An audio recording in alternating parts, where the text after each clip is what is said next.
సంవత్సరాల తరబడి ఎన్ని మందులు వాడినా మీ మోకాల నొప్పులు తగ్గట్లేదా? ప్రాణ పెయిన్ క్లినిక్ లో అత్యాధునిక చికిత్స. సోషల్ మీడియా వినియోగం విస్తృతంగా పెరిగింది. ఎక్కడ ఏం జరిగినా క్షణాల్లో వైరల్ అవుతోంది. కొంతమంది కావాలని ఫేక్ న్యూస్ కూడా వైరల్ చేస్తున్నారు. అది తప్పో రైటో కూడా నిర్ధారించుకోకుండా చాలా మంది షేర్స్ కూడా చేస్తున్నారు. దీంతో ప్రజల్లో కన్ఫ్యూజన్ నెలకొంటుంది. కొన్నిసార్లు వైరల్ అవుతున్నదని ఫేక్ న్యూస్ అని ప్రభుత్వాలు, పోలీసులు క్లారిటీ ఇవ్వాల్సిన పరిస్థితి వస్తోంది. తాజాగా రాత్రి 10 గంటల నుంచి ఉదయం 6 గంటల మధ్యలో మహిళలు ప్రయాణం చేయాల్సి వస్తే పోలీసులకు ఫోన్ చేస్తే ఉచితంగా దింపుతారంటూ ఓ వార్త ఇటీవల తెగ సర్క్యులేట్ అవుతోంది.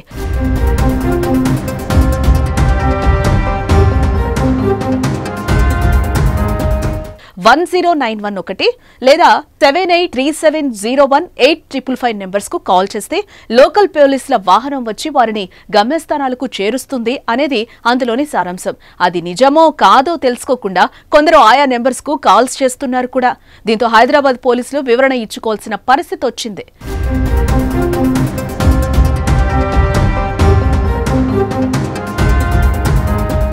రాత్రి వేళల్లో మహిళలకు ఉచిత రవాణా సౌకర్యం పేరిట వైరల్ అవుతున్న న్యూస్ ఫేక్ అని హైదరాబాద్ పోలీసులు నిర్ధారించారు. ఇలాంటివి ఎవరూ నమ్మొద్దని కూడా సూచించడం జరిగింది. వారు తప్పుడు వార్తలు ప్రచారం చేసే వారిపై చర్యలు తీసుకుంటామని కూడా హెచ్చరించారు పోలీసులు.